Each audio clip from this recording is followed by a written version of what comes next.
E aí, Serafim aqui, tudo bem? Espero que sim.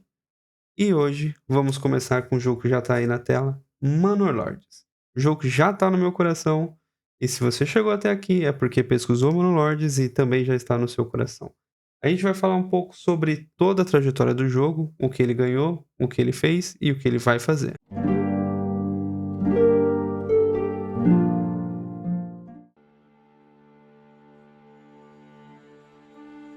Manor Lords, um jogo de estratégia da Slavic Magic, um jogo que antes mesmo do seu lançamento superou 3 milhões na lista de desejos da Steam. O jogo foi anunciado lá em 2020, mas chegou em acesso antecipado só no dia 26 de abril de 2024. E o sucesso veio rápido, vendendo mais de 1 milhão de cópias em um único fim de semana. Bom, atualmente ele já ultrapassou os 3 milhões de vendas. O jogo foca na construção de cidade orgânica, e também possui batalhas. E eu falo dessa forma porque o próprio dev enfatizou que esse não é o ponto principal. Bom, vamos falar um pouco desse orgânico para entendermos melhor. Eu já vou adiantando que não tem nada a ver com repolho. Ou tem, já que você pode plantar repolho no jogo. E aqui eu me reservo no direito de fazer piadas ruins. Bom, o grande X do orgânico aqui é o crescimento da cidade ser mais natural, simulando o crescimento de uma cidade real. A cidade se envolve em volta do mercado, das rotas comerciais, do seu centro industrial. E ao menos sempre faço uma espécie de centro industrial, onde vou deixar as oficinas juntos do armazém, e ajuda um pouco ali na logística. E sim, vale a pena pausar o gameplay e planejar a logística da sua cidade.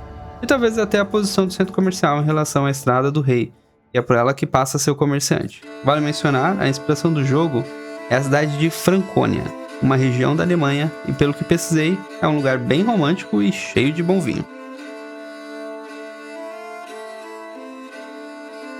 Por trás da Slavic Magic está Greg Stitzen, e se eu pronunciei 80% já tá bom pra mim. Um dev que começou no RPG Maker 2000, que me faz admirar Manor Lords, é a paixão do Greg, onde ele programou o jogo sozinho por 7 anos, e me faz lembrar de um certo jogo amado da comunidade, e de um certo desenvolvedor que também levou 4 anos para crescer o jogo. É claro que eu estou falando de Eric Barão de Stardew Valley. Afinal de contas, os dois jogos para mim vão ser um sucesso, no caso Stardew Valley já foi. Bom, financiar um jogo não é barato. Muitos jogos, hoje em dia, passam da casa dos milhões, chegando a 200 milhões facilmente. Greg então contou com o Patreon para tentar o financiamento desse jogo, e é uma plataforma ali de financiamento coletivo. Pouco tempo depois, recebeu uma bolsa da Epic, através do programa Mega Grant, e esse foi um ponto de virada, já que agora ele poderia se dedicar totalmente ao jogo e até contratar alguns profissionais para ajudar. Porém, surgiu um outro problema. Greg trabalhou por 7 anos nesse código, e esse código, como ele mesmo chamou, era um espaguete gigante, o que levou tempo para outros devs pudessem aprender e organizar o código. Bom, muito lozeiro já ouviu isso aí por aí, e já sabe também do que se trata. É um termo utilizado para os códigos que não seguem as boas práticas.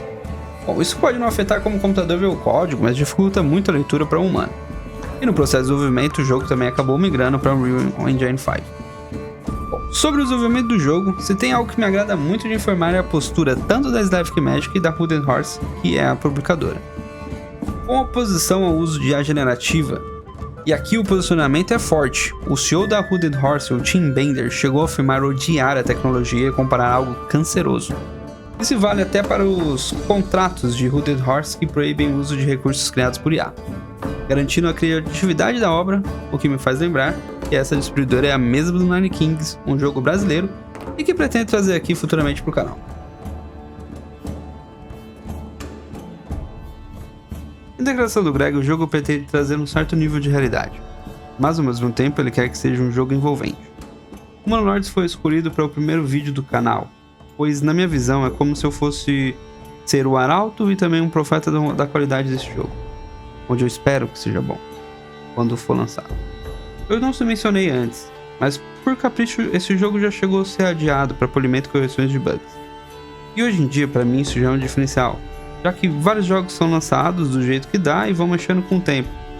E sim, Cyberpunk pode ser um exemplo disso.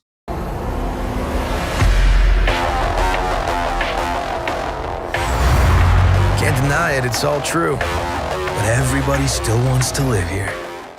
Mesmo assim eu gosto de Cyberpunk, mas ele saiu todo cagado. Bom, claro, mesmo com Manor Lords, às vezes a gente fica com o pé atrás, já que teve um grande ato que o jogo ficou simplesmente 9 meses sem receber atualização grande ou nenhuma. E até que em outubro de 2025, a atualização que me fez querer gravar esse vídeo foi simplesmente excelente. Muita qualidade de vida envolvida. Ele trouxe um sistema que mudou basicamente a árvore de habilidades da sua cidade. Anteriormente, quando a gente começava a jogar esse jogo, a gente escolhia pequenos perks quando a nossa cidade subia de nível. De assentamento, vila pequena, assentamento pequeno para vila pequena. A gente ia ganhando esses níveis. E a gente trocava por uns perks numa árvore e desbloqueavam coisas que a gente poderia fazer para essa cidade. Uma delas era maçã, outra era ter um carrinho de venda. O que, sinceramente, vendo como tá agora, não era legal. Bom, agora o sistema é um pouco diferente. A gente seleciona ali como seria uma back lore da cidade, e isso dá algumas passivas, mas não limita a cidade.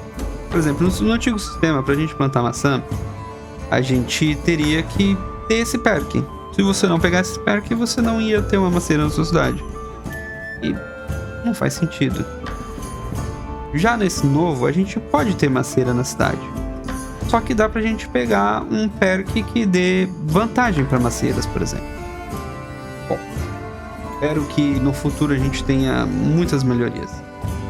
De qualquer forma,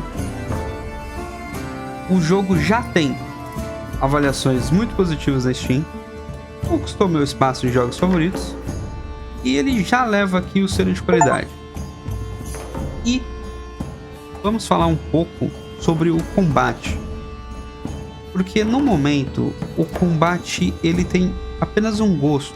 Ele não seria exatamente o que eu descreveria como desenvolvido. Tá. O combate a gente chama nossos exércitos e a gente reivindica uma área, por exemplo. E aí vai ter um exército rival que vai decidir reivindicar essa área também. O que eu espero melhorar seria muito a parte da diplomacia, porque, sinceramente, ela não funciona direito. De qualquer forma, a gente manda os exércitos lutarem. Se a gente ganhar, a gente fica com o território. Caso contrário, a gente perde o exército e território. E a influência que a gente investiu no território. É apenas isso. Vez ou outra, alguns bandidos vêm para sua cidade, você invoca o exército e se defende. O combate tende a ter algumas coisas bem interessantes, como se você posicionar no morro, em cima do morro você vai ter vantagem de terreno, principalmente para flechas, e outras vantagens, pois os soldados inimigos vão ter que subir esse morro. E quando você sobe algum morro, eles vão perdendo a moral. E seria ali mais ou menos, eles estão mais cansados e perdem a força ou a vontade de lutar, né? E a gente tem que fazer esses posicionamentos ali para que tenhamos essa vantagem. Fora isso, o combate é um pouco truncado ainda. A gente coloca uns lanceiros na frente e os arqueiros atrás. E a gente vê os bichinhos se batendo. É até legal. Mas por enquanto é só isso. Eu espero um pouco de melhora. Sei que não é o foco do jogo, mas poderia melhorar um pouco. Bom, já dei o meu selo de qualidade aqui. Até a próxima, guys. Esse foi o vídeo sobre Manolords.